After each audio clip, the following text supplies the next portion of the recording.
switched up, I just changed lanes. I be with them niggas getting money and with niggas who gang bang. You niggas too frilly, you too strange. Cop some better work, hit the block, save up, get a new chain. I see my uncle hop in a new range. He taught me how to rap, bubble pack, now I got me some new flavor. I know y'all niggas thought that y'all had me, but the glick in the stash, she tried me. Get popped like acne, we got buttons on the back of them ratchets. Two turn can't relax me, rock designer, bitch, ain't none of us tacky. Ain't have nothing but some noodles in the crib. On that demon time, I move crucial with my blick. Baby, I'm a blood, but I be grooving with my sig. I be getting paranoid, bitch, don't be moving through my crib. No, it's RMSG, and I started this shit with Miz. Vamping in the jacks, they know I did this shit with shiz. We really put that bat on ass. We don't talk about them kids. They know I'm from the trenches, so it is what it is. Yeah.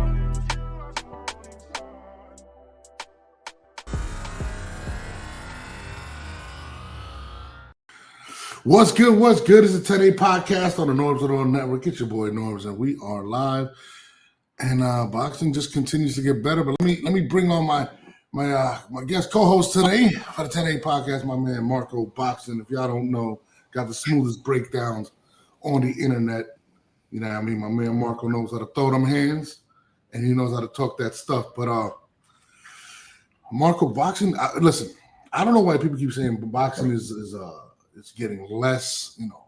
I feel like it's building a lot more. Like I feel like you're getting a lot more excitement. I feel like these boxers are starting to understand and utilize social media a lot more to bring excitement to the fight. Shout out to Jake Paul for really teaching some of these guys. You know what I mean? But you know, I mean, the presser was yesterday. I thought it was hilarious, man. I'm not gonna lie. And I wish social media was around in the 80s and 90s, where we could have caught a lot of the Mike Tyson stuff, the Hector Camacho stuff leading to the fights. Can you imagine what boxing would be? Social media would be for boxing back then. How much bigger the sport possibly could have been. I mean, what do you think, Marco? Yeah, I mean, yeah. Social media helps. In terms of that, but I'm kind of getting sick of social media, man. I liked back in the day when we could all bond over a few things. Now there's so much available that it divides us. Back then, that kind of stuff would unite us. You know what I mean? When MTV, that was all the music right there. You could all, music. Like music, whatever the artist signed, there was only 20, 30 artists at a time. People would always hear all the songs, know the songs, bond over it, talk about it. Now it's like everybody and their mother is releasing stuff, and people are getting famous, let's be honest, for things that they probably shouldn't be getting famous for, but it just catches virally. But on the positive side, think about this. You don't have to wait for promoters to get popular anymore. Back then, you had to wait for the promoter to push that button. Even with music, if you wasn't a priority at Def Jam, right, you had to wait for a budget. You had to wait. You had to sit. I'm with you. Like, wasn't young MA? That's her name. She was one of the first to go like independent, right? Soldier Boy, Young MA, a lot of these people, and I feel like boxing has been so stuck in the past that they're now starting to realize it, and that's why I got to shout out Jake Paul. Jake Paul really invigorated what we're seeing today, inspiring guys like Rolly Romero. Rolly Romero, to me, is not a great boxer, right? But social media has made it to where he can make money and people want to see him fight. I don't think Rolly's a great boxer at all. But he's entertaining. He literally is hilarious. I think he's better than people give him credit for. I don't think he's a great boxer, but I think he has a chance of beating anybody because he could punch so hard and he's so awkward. Yeah, no, 100%. But like social media, I think, is allowing these guys to kind of more so dictate what they can do in their careers. And that's why you have to take your hat off to Ryan Garcia, what he's trying to do right now in promoting this fight. And people keep saying, oh, if he loses this fight, whatever. Listen, as long as it's a good fight, he's going to continue to be a cash cow because he has social media in the palm of his hand. Whether it's this crazy antics he's doing, going on Twitter Spaces, I mean, talking about that he's high as hell. Everybody's talking about this Devin Haney and Ryan Garcia fight, and a lot of it is because of the stuff that's going on transpiring on social media. But what you think of what did you think about the presser last night? Hold on, my bad. The presser. Well, it's different. I thought Ryan bit off of Teofimo's stilos a little bit by bringing in like circus girls twirling circus batons and hula hoops and stuff. But Ryan knows how to sell a fight. You know what I'm saying? Ryan,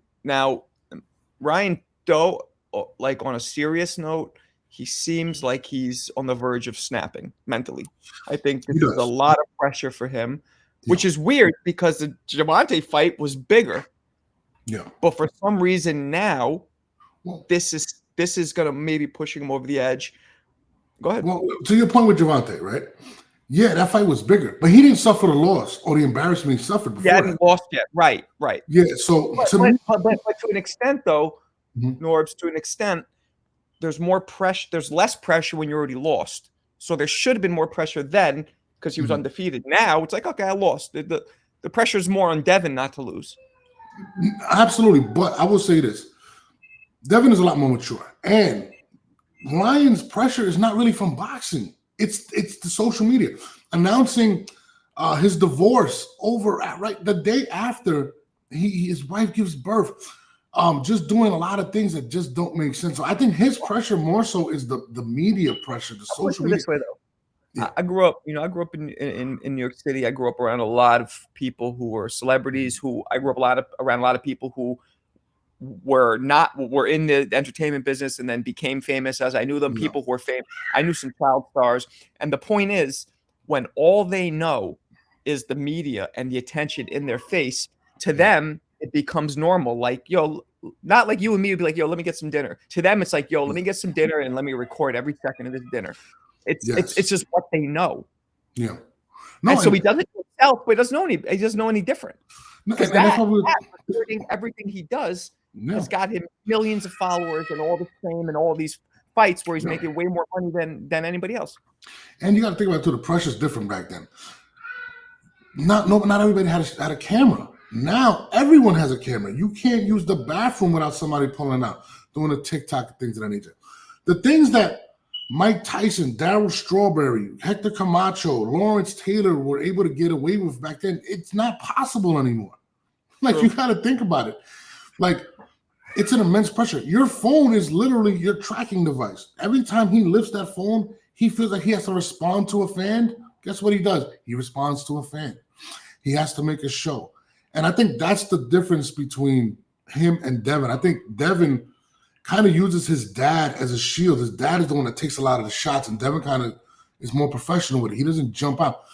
And you look at his dad. His dad doesn't really, Ryan's dad doesn't really deal with that too well. In fact, yesterday, making a somewhat racist remark to Bill Haney after Bill Haney started to roast him. It wasn't somewhat racist. It was, you don't call somebody nappy head or whatever the hell he said. Like, it's because, and his perspective was, I guess, dude said that he had a toupee on his head. So he's like, oh, you want to talk about hair? But, I'm white, so I don't know if Mexicans are allowed to go there. I don't think they are. Like, I know Boricuas, like, you guys could probably go there. It's okay. Yeah. But I don't think Mexicans can go there. Listen, prejudice, racist, it's universal. I don't believe that one person can't and another can't. I'll say this about the situation. I grew up in Bensonhurst, Brooklyn, right? So I grew up... All Italians. All Italians. I was the only Puerto Rican in that area, Marco. Ooh. So I got to see all types of racist humor. So the tolerance that I have is different. I grew up hearing black jokes, Jewish jokes, Chinese jokes, Polish jokes. I grew up in Hell's Kitchen, same shit. And we used to all fuck with each other, but it would be out of love. Yeah, exactly. Right? So, 100%. So to me, it's a lot different. You know what I'm saying? I think times are more sensitive now. We could listen to Richard Pryor. Richard Pryor wrote Blazing Saddles. People don't know that. Most people don't. Blazing Saddles is arguably one of the most racist movies, but it's hilarious. You know what I'm saying? The times now are completely different. So I get it. And to me, with Ryan's dad, he was just caught off guard. He didn't think that Bill Haney, who, by the way, is absolutely hilarious. I think he's hilarious. You're frozen, by the way. On my side, your video's totally frozen. Oh, on mine? No, I'm good. You're oh, there we go. It just came back now. But yours was frozen. Okay. But listen, You could even tell with Ryan's family. His mom was talking, "Oh, Ryan's a good kid." Like they're not handling this pressure like it is. And Bill Haney's built for this. Bill Haney understands this. You know what I'm saying?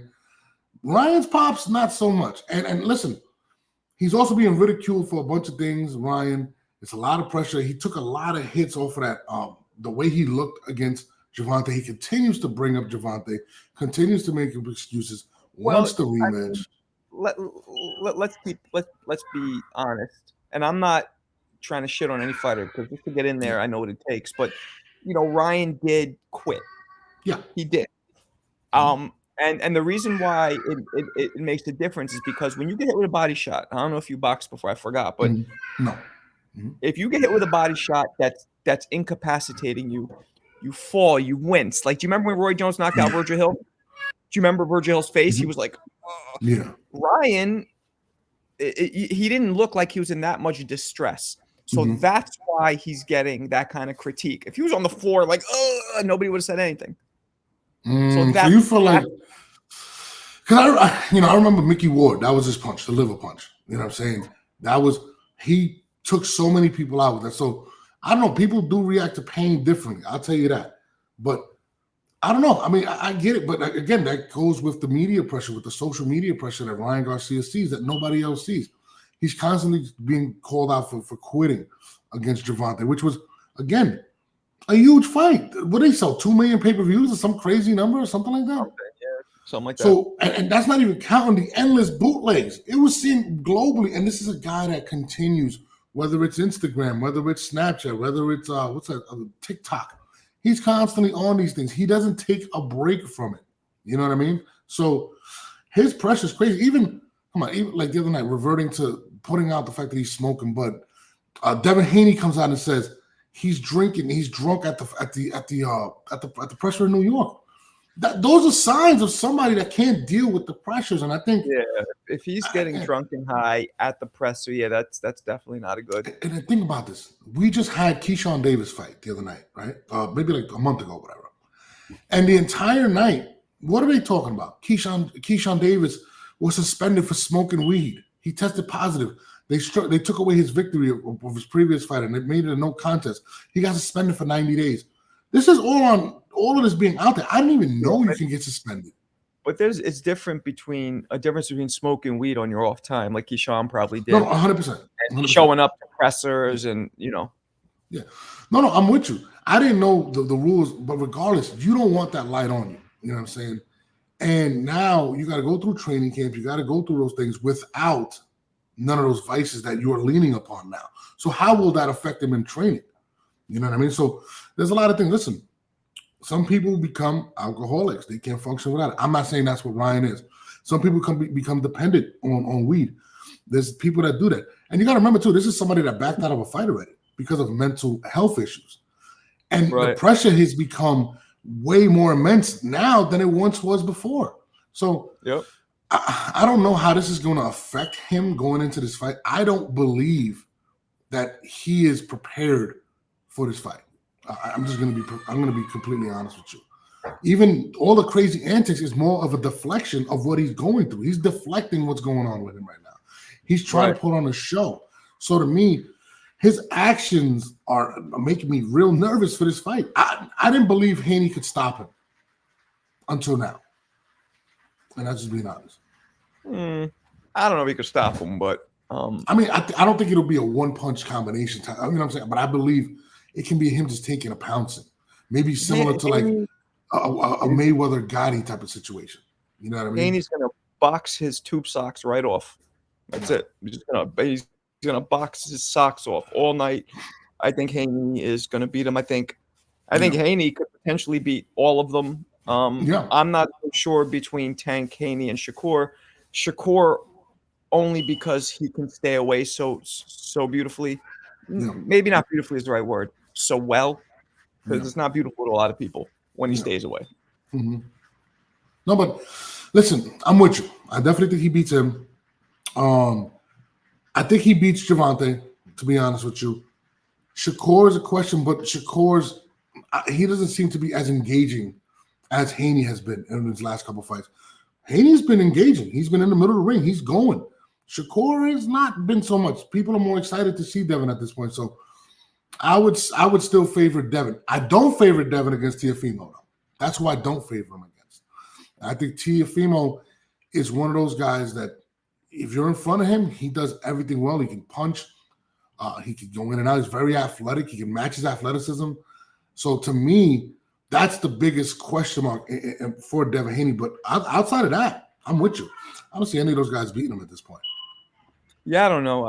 Yeah, it's hard to tell. I used to think Tank was the best of them all, and he still might be, but it's hard to tell. I think Tank's the most dynamic, and I think he's the most exciting.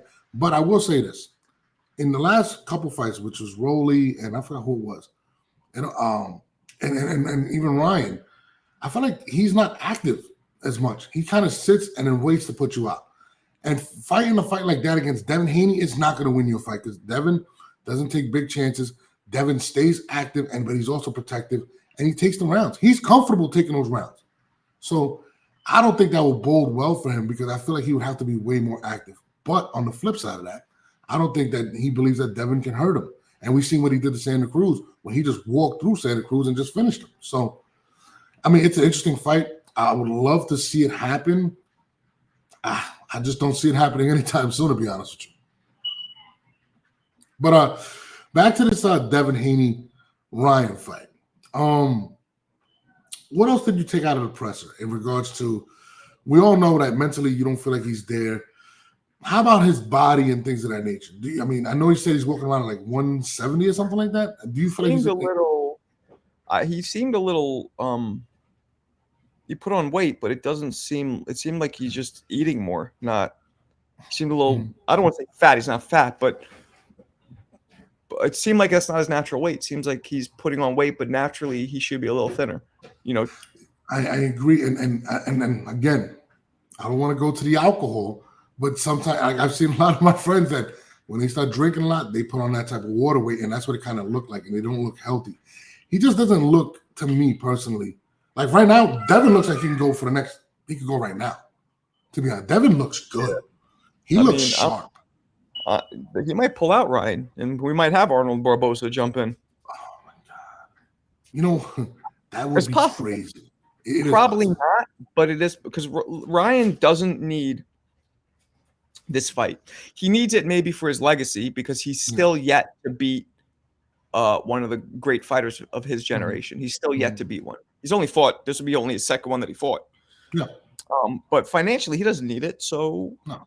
And look, he makes money outside of it. He's a model. He does these ads. He makes a lot of money. But you're right. He didn't need this fight. And in fact, I'm glad you brought that up. Floyd Mayweather actually gave him good advice to take Rolly instead of Devin, in my opinion. I feel like he had a better chance to beat Rolly and extend his career and extend and get more checks. And he went against it. Well, he agreed. Right? I don't think he went against it. Rolly signed to fight Pitbull, so it was too late, I think. No, remember they announced it at first. And if you recall, De La Hoya kind of put out like a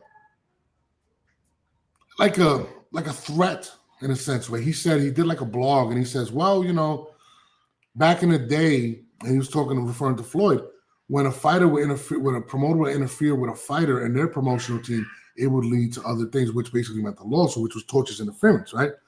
And then he kind of backed off. It looked like Floyd backed off of the situation, and then the Devin fight happened, which now kind of sparked the beef between Devin's camp and Bill Haney's camp. Devin's camp and Floyd's camp, which actually ended up leading to the tape, the footage that dropped last night. I mean, boxing, there's so many great storylines. I'm sorry, I'm enjoying this shit. I know you probably don't, Marco. You look at you from the old school. I just want these guys to strap them up and fight, but a lot of these other dramas adding to the excitement of boxing. You know what I mean? I just dropped a breakdown of that video. Literally, just I dropped. I kind of break it down. I stop it. I rewind it, slow mo some of the because there's not much to work with. It's only about a minute and 50 seconds. It's about a minute and 30 seconds, something like that. But I just dropped the video and about it. So I'm pretty educated in that video because I watched it a couple times over, slowing it down and everything. So what was your take on the video? It was clearly greatest hits remix. You know what I mean? Like Yeah. it was doghouse sparring at Mayweather's gym. Mayweather, by the way, is in the ring. Doghouse sparring in Mayweather's gym is 20 minutes sometimes straight, no breaks. So, and that's minimum. So we're doing 20 minutes straight, yet we're seeing a minute and 50 seconds. So now, if that minute and 50 seconds of 20 is all of Tank's greatest hits, well, then you start wondering, okay, maybe Tank didn't get the better of Devin in this session, because there should be 5 minutes. There should be a lot more of greatest hits. But again, we don't know. Maybe that's just what they decided to show. So what we do know is this. I think I always forget the name of this podcast. It's a really good podcast. You're on it all the time. What's it called? Anyways, on it? I watched it. Huh? Who's on the it? Voice. The Voice. I think it was The Voice. Oh, the Boxing Voice. Yeah, with Ness. Yes. Yeah. So the Boxing Voice with Ness. Shout out to those guys. Bill Haney was on there, and Bill Haney says it's interesting because it kind of violates the written rules, quote unquote, or unwritten rules of boxing. You're not supposed to put out the sparring sessions, right? And he says that I'm just saying, it was only a minute and 30, and he actually Haney actually walked out with the money. Haney actually won the sparring session and got paid. And in fact, Tank's dad, I think, had to pay Devin Haney. So there's a longer video. Right. So when you look at the video, it looks like Tank. And here's another thing. I put out videos a lot, right? Sparring videos. And a lot of what people say, oh, it's sparring. That doesn't mean anything. Anybody who's ever boxed, who's ever sparred for real, like in a competitive, not just went in a couple times, knows that sparring, 80% of the time, people are going all out. There's only one difference in sparring than there is in a real fight. And that is, if you hurt somebody in sparring, 9 times out of 10 is when you just take a step back. You don't go for the kill. But you're trying to get them to that point. You're trying to get them to where they're about to go, then you step back. So that's the difference. When people say sparring is sparring, no. Most of the time, it's all out, with the exception of right before somebody's about to maybe go down, or if you wobble them, you hold on, you good? You're good? All right, let's keep going. So in that sparring session, Tank was trying to take Devin's head off. At one point, you remember, he had him, he threw him off. He was just doing everything he could to get him down. Yeah. Which shows me that Tank was getting frustrated. There's a 16-year-old kid who has less experience touching you up. And he's 19, 20 years old, bigger. 20, 21. So maybe Devin did get the better of the whole sparring, but we don't know, and I don't take much of that into today, because 16 is, if that was a couple of years ago, okay, but Devin was still a child. He was a child, So I don't know what would happen if they fought now.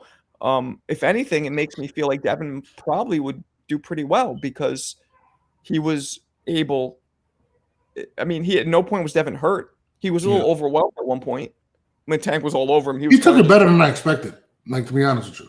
Because the original story was, I think Adrian Broner said he hit him with a shot and he bent over and that didn't happen. That's when he jumped in. That didn't happen. We saw Adrian jump in, and it was not even in a point where Devin looked hurt. And Adrian Broner said that he buckled over like he was hurt, and that's when he jumped in, which is not true. Here's what it was. I've been there, right? I remember watching one of my boys who was young, or not young, but young in boxing, Green, who didn't fight, and he's in there with somebody with experience. And this dude was going at him. So oh shit, this could end up badly, because you see the intention on the guy's face, and you know that your boy doesn't have the tools developed to handle it. So you go in, you're like, yo, chill. Like, this is like a form of bullying. And most fighters that I've been around, we don't get off on whooping people's asses who we have way more experience than, because you don't learn that way. Let's be honest. It was in front of Floyd, doghouse rules. He was a prospect coming up. I think he was like, he was really popular. And I'll tell you this, Gervonta definitely didn't want to send a message. He was going all out. And maybe you're right. Maybe Devin was touching him up. Maybe Devin was getting him.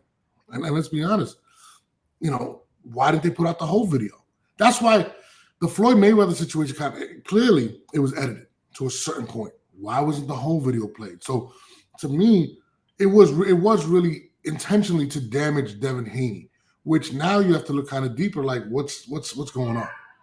What's the beef now with Floyd? And then Bill Haney came out and said that pretty much that Devin was the reason that Floyd just stopped boxing against professional boxers because of the last sparring session that with Devin. That Devin apparently was putting on Floyd. But to me, to see that video was edited like that, it's definitely deeper. And to me, they should have dropped the entire thing if they were going to do anything. What do you feel about that? I think Ryan's just promoting the fight with Haney. I think that's the purpose of this video. You want to show, because most boxing purists know that Devin is going to beat Ryan relatively easily, right? Yeah. So to create some doubt and some anticipation, you want to maybe throw Devin off his throne and say, look, there's Devin getting his ass whooped. So that means I probably have more of a chance because Devin's not Superman. And that makes people say, oh, well, this fight might actually might be close. It might be fun. Let me buy tickets. Let me buy pay-per-views. So that's my opinion on why that video was dropped. And also, maybe Ryan felt embarrassed from the press conferences because but shitting on him. Let's take it a step further. Does that make you not want to see Devin versus Gervonta? Because remember, he's been wanting to fight Gervonta for the longest, and there is still ties between Gervonta and Floyd, right? No, it kind of comes off. Go ahead. It kind of comes off as if, you talk crap about me, and I'm going to make people not want to see possibly you versus Tank, which would be your biggest payday.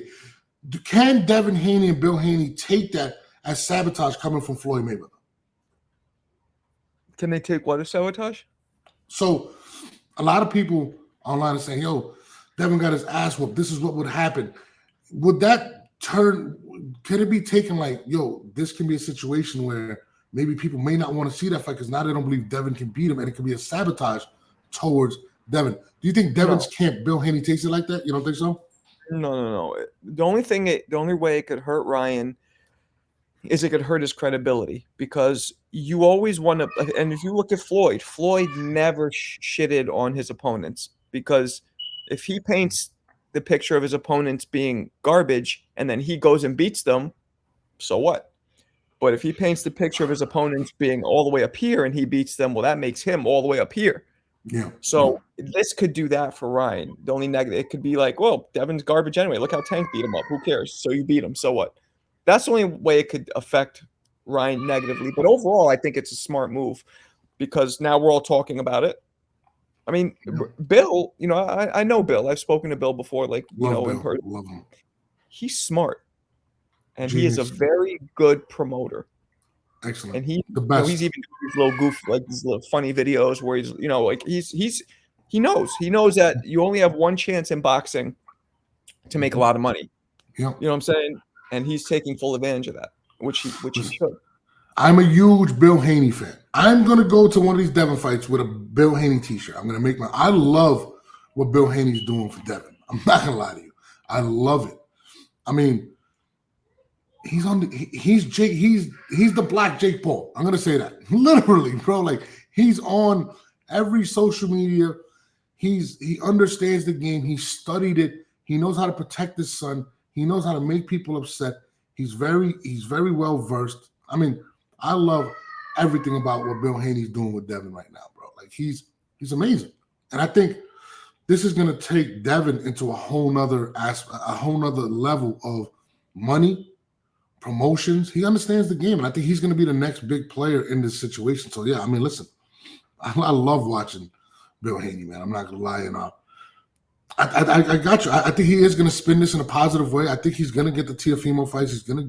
I think he's going to get Gervonta. He's going to get in under Gervonta's skin, and I think he's going to get that fight, and he's going to be victorious in it. I think. Listen, I'm with you. Bill Haney is that guy right now.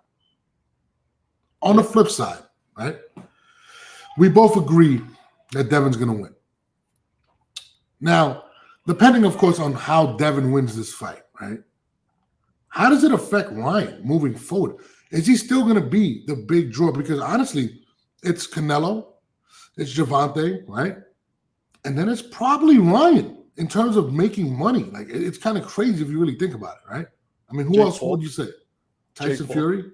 Jake Who? Paul. Jake Paul. Yeah, Jake Paul, but Tyson Fury, Anthony Joshua. Deontay Wilder kind of fell off. It's not him, but he's in the 5. Benavidez is not he really. doesn't make nowhere near Ryan Garcia money. No, he doesn't. No. Maybe Inoue, but I don't even think Inoue makes that much money. No. But think about it. What does it do for him?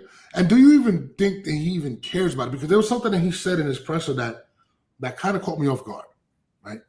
And it was they named his 4 opponents, and he said, after I get these 4 opponents, I'm going to retire. And Devin Haney came out and said, this guy's in it for the money, not the legacy. He's not what we need in this sport. And when he said that, which I believe those fights can happen consecutively because of his popularity, and I believe in order for him to continue to make that money, it has to be somewhat consecutive. Does it affect Ryan Haney moving forward, how he loses this fight? Does it affect? Wait, say that again. Like, so does it affect?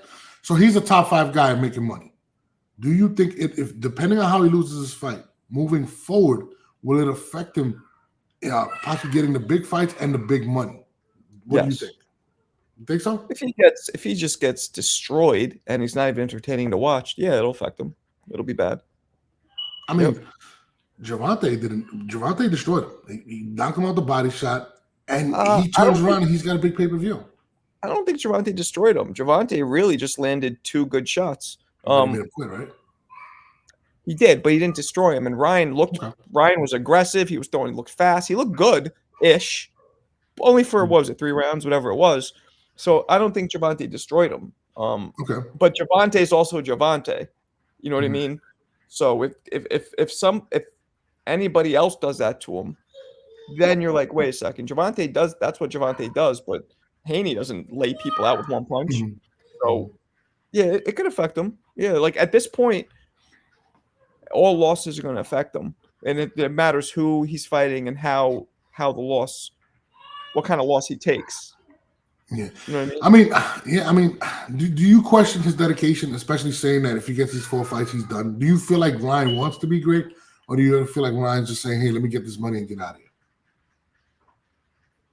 I'm sure he wants to be great. You're not in this sport since you're a child as an amateur, and because people forget Ryan is an accomplished amateur. He didn't just go from TikTok to the boxing ring like Jake Paul did. 15-time national champion, right? Right. So, yeah, he wants to be great. It's a lot of pressure. And I actually kind of feel bad for the kid. Like, if you've noticed, he's developed this, like, nervous twitch where he's like, you know, like, and that's a new thing. Some people said it was coke. That's what he said. And that's what he said. I only smoke and I only, I only drink. Yeah, I don't know. I don't think that's coke. I think that's a nervous twitch. And I feel kind of bad for him because, he said it too. He was trying at the press conference to appeal to people's human decency. Like, you guys don't know what it's like to make all this money and then have all this pressure on your shoulders and you judge them. And yet you got people like, oh, crying about your money, pussy boy. But it's like, no, he's right. Boxing is a lot of criticism. People love criticizing people in boxing. Yeah. You're like a female. Those are female tendencies. Or you're a duck. You're scared. It's like people have human emotions and just, like I feel bad for him a little bit. I do. No, I listen. I like Ryan personally. I think he's dope. And I think people tend to talk like, oh, you're crying, you're rich. Bro, how many people have killed themselves having all the pressure in the world? And especially in today's world when there's more pressure. Listen, Kurt Cobain killed himself in the 90s for whatever pressure, whatever it was. Social media is adding that times 1,000 right now. And Ryan is a social media star. He's big. He's as big as he is outside of boxing than he is in boxing. And that's what's appealing to fighting him. So I definitely do feel bad for him. I'm a fan of Ryan Garcia. I want to see him win. In fact, I wanted him to beat Gervonta, and that's just being honest with you. I think he's very talented, but I do believe the outside is affecting him. He's doing a lot of crazy things that make no sense. And even yesterday with the, when he was on Spaces, he had to fix it the next day. Oh, let me put out these videos of me training or me going to the jiu-jitsu gym or let me do this. Or He's doing a bunch of things to deflect the fact that he's going through it, showing up, trolling Devin about the Puffy situation, showing up in the horse, everything to take the eyes off of his mental state. And you're right, when he's sitting there, he looked frustrated. There was moments in that press conference when I'm looking at him, and he just wanted to get out of there, especially even the racist thing when his father said something. You kind of tell he's like, yo, just move forward. Let's go past it. Derrick James leaned over and whispered something to the father. I wonder what he said. Like, yo, nah. Like he looked at him and was like, dude, come on. We've been putting out fires over the last couple weeks with this kid. Let's not continue. Let's not add the racist card. I wonder if it offended Derrick a little bit because, that's it puts Derrick. It puts Derrick in a tough situation because he's training him. Imagine if Derrick James felt offended to the point where he backs out of the fight. If he says, you know what, I don't want to do this fight now. You just offended my people. Derrick, man. I used to interview Derrick all the time, and when the Spence fight came, he was like, I hate doing interviews.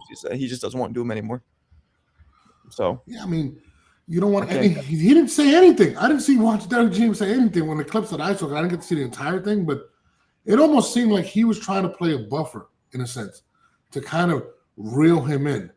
Ryan, chill out. Like Ryan would kind of look sometimes when he'd say stuff, even when he yelled out at the crowd, when he was like, I'll F you up. I'll go up there. And Derrick is like, dude, didn't we just have this conversation? Like, we can't do this. And that's what I'm saying. It's I don't want to call it a shit show, but it's a show, some type of a show. And it's definitely clearly messing with Ryan at this point. But you're right. Derrick James, and Derrick James did receive criticism for his last fight with Ryan. It didn't seem like him and Ryan were on the same page. Derrick James is a great trainer, but people, they're saying it's going to be the second time around, it's going to be a better time. You know what I mean? It's going to be a better situation for Ryan. So, we'll see. And listen, you got to give credit to Derrick James, right? Let's be honest. The NBA, right? It's not a lot of great coaching going on anymore. Why? Because the players make too much money, so you can barely coach them. So how can you tell this kid that's a millionaire who made $41 million to do anything? He closed that door? Hey, Papa. You know what I mean? How can you tell him who's a multi-millionaire what to do? Derrick James is definitely facing something that's a crime. I mean, what do you think about that? In terms of Derrick facing the difficulty of what Derrick James has to face. He's facing a multi-millionaire that is going crazy on social media. We don't even know if he's listening to him. And if you watch the last fight, there were things that he did that we know Derrick James did not teach him. So what do you think is the difficulty of him actually trying to get through Ryan at this point? Yeah, I mean, it's rough. He has a full plate, AJ, Errol, Derrick, Derrick, Ryan, and he also trains Frank Martin, right? I think so. I think somebody else were missing. I think it's Frank Martin. Yeah, it's a lot. It's tough. Maybe that's why he doesn't want to do interviews anymore. He went from just having Errol, the main fighter, to all these other guys now. Yeah, I mean, listen, he definitely got a full plate. He's trying to get people to want to see Errol Spence fight. He's trying to deal with the Ryan Garcia thing. He's definitely got a lot on his plate right now. And I mean, regardless of that, I'm definitely looking forward to seeing what's going on. I want to see what happens within the next couple of months.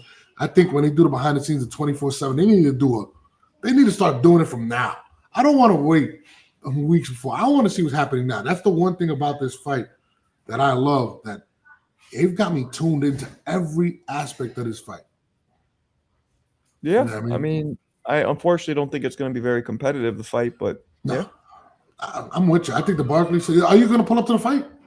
Yeah. Oh, man, I might have to run into you, man. I owe you some drinks, man. I don't know. You know what I mean? We definitely got to do something. I'm thinking of going April 20th. Florida? You're in Florida, right? No, I live in Georgia. I live in Atlanta, but, I fly all the time. Okay. So yeah, I could walk to the Barclays Center from my house in like 10 minutes. Oh, you live right there. So, no, I definitely got to pull up there. I want to see the fight. I'm with you. I don't think it's going to be a very competitive fight. I think Ryan has a puncher's chance, but I think he really has to, literally – if I was Derrick James, I'd take his phone, I'd put it in a safe, I'd lock it away, have him train somewhere where there's nothing, no social media, there's no internet. There's just water, food, and training, and get this kid right. Because The phone is going to be his downfall at this point, fighting Devin Haney. I think they have to refocus him, and I wonder how Derrick James is going to do that. I mean, you think it's a possibility? Listen, he needs to do some Rocky versus Drago type of shit right now. Get him out in the woods. Yeah, something. We'll see. I don't know what's going to happen, but it'll be fun to find out. Now, I'm definitely looking forward to it, man. One more thing before we go. I don't know if this is true, but they said Munguia is the name right now for Canelo Alvarez. I wasn't too excited to hear Berlanga and Canelo. I think it was, trash. What do you think about that whole ordeal at this point between Canelo's May 4th opponent, whether it's Munguia, whether it's everybody, of course, wants to see Benavidez? What do you think? Don't get me started on this shit. Marco, tell us, man. You got to tell us, man.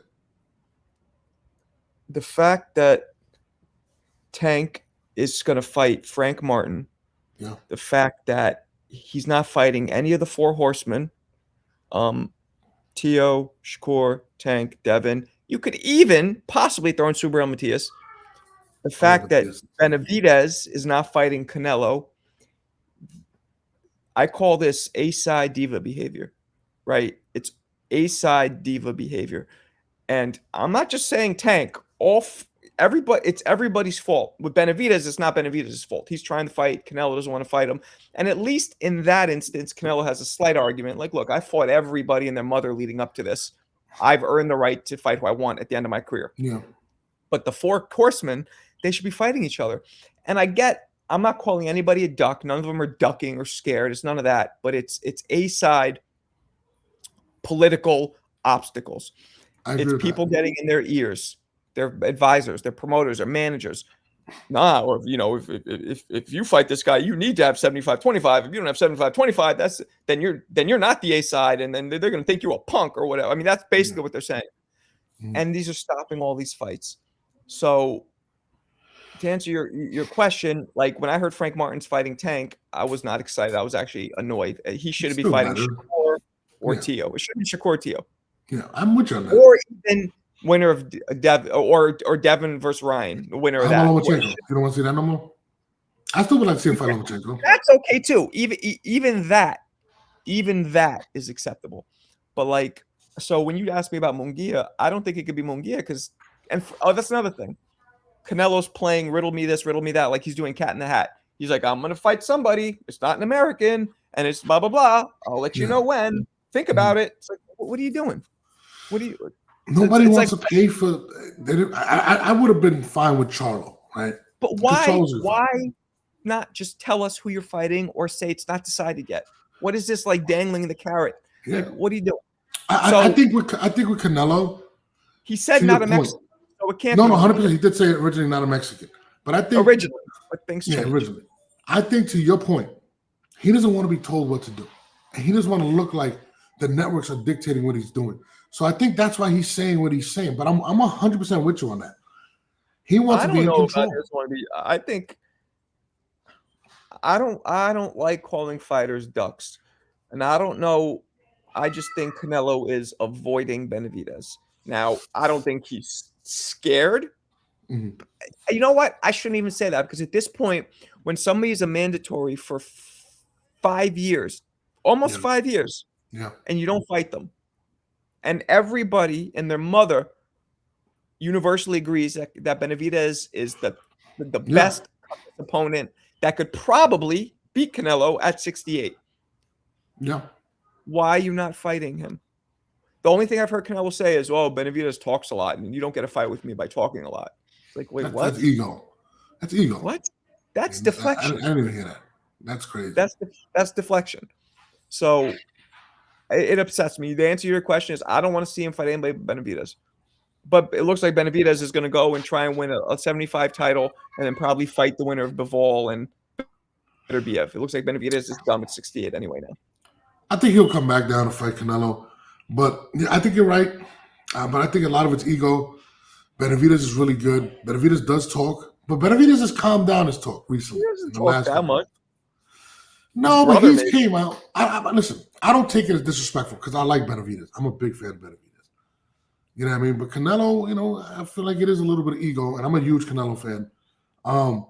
Just like you, I want to see him and Benavidez. I'm sorry. I want to see Benavidez him 1, Benavidez him 2, Benavidez 3.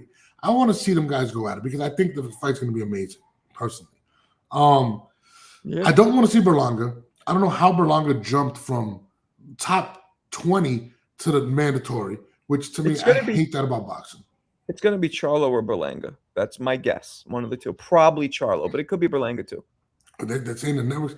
They're saying now that PBC doesn't. PBC didn't want to pay. They're saying that the Zone doesn't even want to pay to see Berlanga at this point, which is crazy. Like, what is it at this point? I wouldn't want to pay nobody. And this is not a shot at Berlanga. Yes, I'm Puerto Rican. I'm with you guys. I want him to get the opportunity to take care of his family. I'm getting inboxes from all the Puerto Ricans saying I'm a hater because I'm Puerto Rican, right? Berlanga's not ready for Canelo. Just being honest. He's not ready for Munguia. He's not ready for Morel. He's not ready. He's just not. You know what I mean? And it's not fair to these other fighters that should be fighting him, that are better competition, that he's skipping the line. That's my only take on Berlanga. Not to disrespect him and my heritage and my people, because these guys are really Marco, I got to show you, this is insane. I love the fact that he's Boricua. I want him to be successful. But he does not deserve this fight. No. And this could be the end of his career at that. Yes, he'll get a bag, but I think Canelo stops him in like 4 or 5, to be honest. So, I mean, it's not fair to me. And again, the politics of boxing, which you hate, I hate, he should be fighting Benavidez. The only thing I can say for Canelo is he shouldn't have to take what they feel like they have to give him. I feel like it should be a negotiation. He should get what he deserves. I think this is a huge fight. I think this is the biggest fight since Manny and Floyd. That's how I feel. So, to me, they walked out with what, like $150 million each. I believe that that's what Canelo should be getting for this fight. And I think Benavidez should as well. Him taking the minimum for the fight is ridiculous to me because he said he was going to take the minimum just to take the fight. And I don't think that's fair. And Canelo still. Yeah. And that's my thing. 100%. He knows once he beats Canelo, and he knows the minimum is just the purse. There's probably back end sales and all that stuff. So he's not going to walk out with just $4 million. No, 100%. And I think, and I'm hoping, I'm praying because I love Canelo. I don't want people to, because I feel like he's the most critiqued individual. I think it's going to get to guaranteed $100 million, and then I think he's going to take the fight. I believe, in my heart of hearts, May of 2025, Benavidez and Canelo happens. I just don't think it's going to happen this year. I'm hoping so. And if it doesn't happen, then all the people that are saying he's a duck, and I hate to say this, I hate to say it, Marco, because I really love Canelo, right? I can't say it. It hurts me too much to say. I got my Canelo t-shirt right here, Marco. I can't say it. I don't want to say he's ducking. But you get to a point where it has to happen. No, it's there's very few fighters who legitimately duck, and he's one of them at this point with Benavidez. He just is. It might be a business decision. It might not be out of fear, but he's avoiding. You want to say a better word that makes it sound less? He's avoiding Benavidez for whatever the reason. It doesn't make me feel better, Marco. It doesn't really make me feel better when you say avoiding. It makes me feel like he's still ducking. But he is. So what are you gonna do? You know what I mean? What are you gonna do? He's robbing. His legacy is cemented. Canelo's. All he's doing is he's affecting the fans and Benavidez. Rain also said something that I found interesting. He said not every big fight happens. Andre Ward didn't fight Triple G, right? He named various other fights. If Canelo doesn't take this fight, doesn't make it happen, how does it affect his legacy? Not really. You don't think so? Canelo's legacy? No, not really. How would it have affected Floyd if he would have never fought Manny? You don't think so? Not really. It'll affect Canelo's legacy more if he takes the fight and Benavidez stops him, which I think Benavidez probably would do. I think the Mexicans. I think Mexican pride is a motherfucker. It's a motherfucker. Mexican pride. I don't think he can look at the Mexican people, and this is just being honest. As prideful as Canelo is, everyone in Mexico is going to look at Canelo and have some type of ill will towards him. In fact, they asked the president of Mexico, Julio Cesar Chavez, and Chavez didn't want to answer the question. He seemed hesitant because he loves Canelo, but he did not want to say that Canelo's ducking him because he loves Canelo, and the Mexican people love Canelo. If he doesn't take this fight, there's going to be the asterisk in his home country, which he loves. He doesn't even charge them for pay-per-views, Marco, so you can't tell me it's not going to ruin his legacy. Nah, he's been fighting almost 20 years, and he's done a lot. It's not going to ruin his legacy. It would be. I'm telling you. I didn't say ruin, but they'd be an asterisk. I don't think so. I have to disagree with you, man. Okay. I don't think so. I think it's worse if he loses. And that's the problem. He knows that. I think it'll be more passing in the torch. I think it would affect his legacy worse if he loses. But, he just did lose to Bivol. So, but that was a bigger fighter. Benavidez technically is at 68, so it would look way worse. I think Benavidez is bigger than Bivol, dog. He is, but the point is, in an argument, you can't be like, oh, he went up a weight class. Nope, same weight class. Yeah, listen, I disagree with you. And like I said, I love your stuff, right? I love it. I think you have the best breakdowns in boxing. So, listen, if you guys watch Marco, his shit is fire. But I disagree with you. Mexicans all over the world, and listen, just like Chinese people, they're everywhere. Mexicans are everywhere. But you're thinking now. You're thinking right now. In 5 or 10 years, the memory, the book written, nah. You don't right now, yes. Right now, yes. You don't think in Mexico they're going to say? Think about it. Let's take this into perspective. When he leaves Canelo, Benavidez is like 25.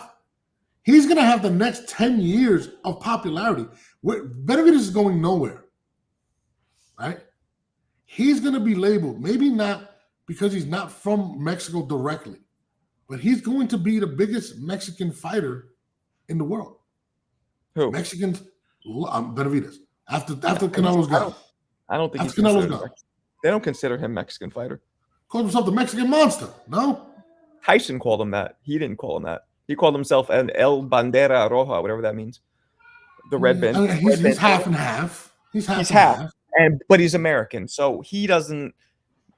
There's a difference between somebody whose mommy is Mexican and he grew up in Arizona, as opposed to somebody who grew up in Culiacan, Mexico, and doesn't even speak English. There's a big difference. And to be honest, he dresses like the guy from Manolo from Scarface. Every time I see him, that's what I think. He got the Versace shirts, whatever. But I just believe, man, and Mexican people will tell you this.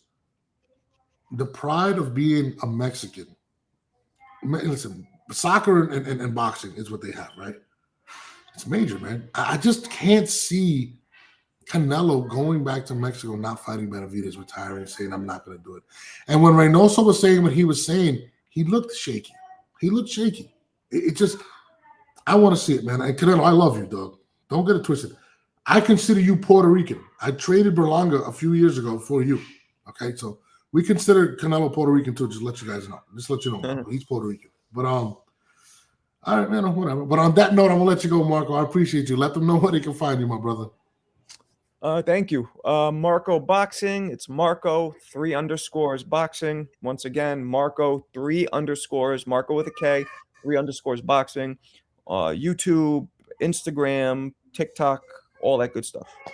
Make sure you watch these breakdowns. My man really breaks stuff down. And I'm not even talking about recent. He's breaking stuff down with Sugar Ray Robinson.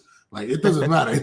He's breaking everybody down right now, bro. Ryan, so, I just broke down the sparring between Tank and Haney. You guys want to check that out? Listen, guys, he has a lot of good stuff, man. I definitely appreciate you, my brother. Thank you. I'm up, man. My man. Peace. Make sure y'all go check out my man Marco, man. We're gonna keep this thing going every day at 12 p.m. Today I started late. My other co-host, he's hurt. He's going through some things, but we will be back. I'm gonna do a live probably tomorrow before the fights. I think Jake Paul and Amanda Serrano fight tomorrow. I'm looking forward to that. I will be in the I won't be in the building. I wish I was in Puerto Rico watching that fight. I'm not gonna be there, but I will be tuned in Make sure you tune in. But Monday through Friday, the 10A podcast is going to continue to grow. We're going to get big, bigger, and bigger, and bigger. This is what I love to do. This is what I love to talk about. It's your boy Norbes, and we are absolutely out. We are out.